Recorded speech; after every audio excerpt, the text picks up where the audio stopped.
This story comes to us from 9news.com. Back to Aurora, Colorado, and an update on the Elijah McClain case. This makes me sick to my stomach. Every time I think about this kid in terms of police, young autistic black kid walking home. He had a ski mask on. Why? Because his face was cold. Listening to music and doing his thing. Somebody said, "Oh, this gay black guy tweaking with a ski mask." So the cops pull up on him. He's just walking home, ends up dead. Well, one of the officers gets to go back and be a cop again.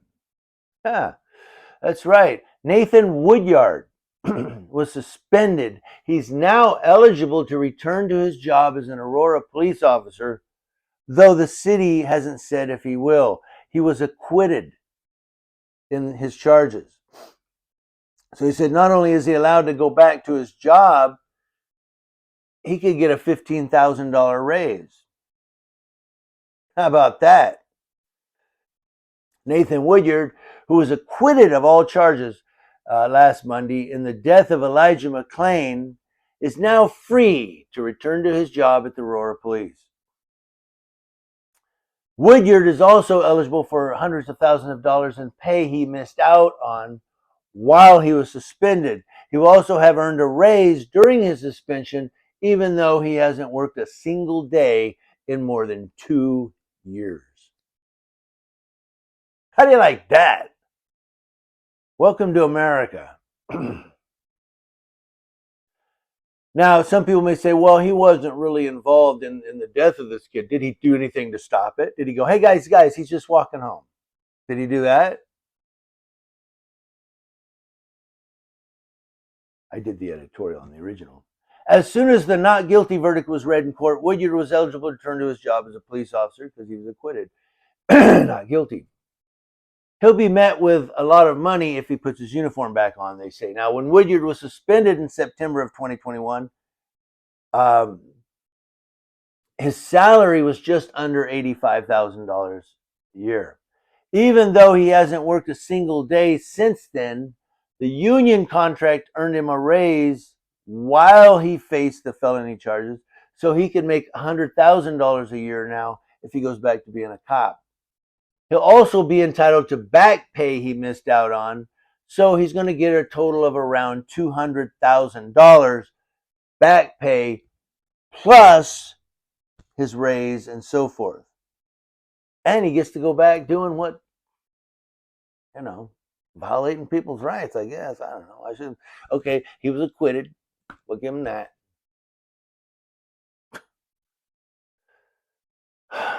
Omar Montgomery, president of the Aurora unit of the NAACP, said, we are advocating and encouraging that the city of Aurora do not reinstate him as a police officer. As a matter of fact, we don't think he should be a police officer anywhere. Omar, I'm right with you.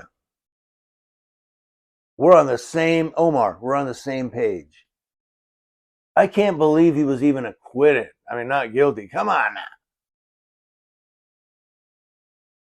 On Tuesday, 9 News asked the city of Aurora several times whether Woodyard is an officer at Aurora Police right now, if he's still suspended, or if he's left the department. For reasons unknown, Aurora says they can't answer that right now. They won't answer it because they don't want to riot in the city of Aurora. That's Now, after Elijah McClain's death, Aurora Police Department entered a consent decree to improve training and policies. They haven't really done any better, I'll tell you that. Montgomery is the co-chair of the Community Advisory Council guiding the consent decree. That's Omar Montgomery. Montgomery says, I want to see the consent decree improve our public safety system in Aurora.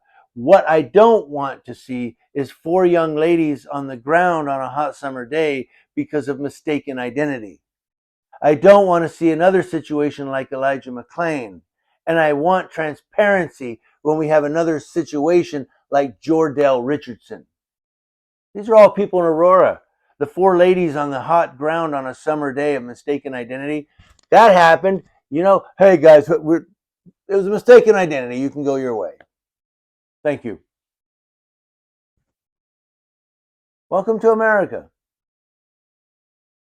A consent decree report released this October said Aurora police still can't identify officers with sustained use of force violations or analyze use of force incidents. The report called these problems at Aurora Police Department extremely concerning, while other parts of the report show the department making progress in areas like training and recruitment. Montgomery says Monday's verdict is a reminder that there's still work to be done. There will always be work to be done in Aurora, Colorado. Did I say that right? I'm going to finish up the story here. I'm going to finish it up here. Now, Montgomery says, I'm optimistic that once we get through the consent decree, I am hoping that we have a public safety system we can trust and we can all stand behind. Dude, don't get your hopes up. I mean, I give it. He's optimistic. I'll give him that. I'm pessimistic. I'm sorry. I don't see it. And then it talks about some other stuff here. It says the vast majority of people in Aurora, when they're pulled over, they're not greeted by an officer with a smile. They're greeted with a gun. They're greeted by an officer who has bias. I want to see justice for everybody. That's according to Maisha Fields, another member of the Community Advisory Council. Wow, she said they're not greeted by an officer with a smile. That's not good. But the bottom line here is these cops, I bring up Elijah McClain a lot because he is the key example of why we record the police. He is the poster victim of why we record the police. Just walking home, somebody called, so what's this black kid doing out there? Cops pull up on him, he ends up dead. Why? Because he's walking home at night and he was autistic. He didn't want to answer their questions. He was under no obligation to. But like, Chief McManus says in San Antonio, Texas, he was under no obligation to, but if he had just given up his rights, he'd have been home in 2 minutes. And that was another case that he was talking about. But that's how the police think. Look, you're under no obligation to identify, but you're going to, and okay, you do it, you just go home. Otherwise, you're just going to stand here all night. That's their thinking. They think that they get what they want because they got a badge and you're supposed to obey them. Well, if I'm not breaking the law, you can kick rocks and pound sand and pull your pud and anything else we can think of. Go do it. But if you tell them that, unfortunately, you could end up like Elijah McClain. And then the cop will get acquitted and he'll go back and get a pay raise and back pay and still be a cop.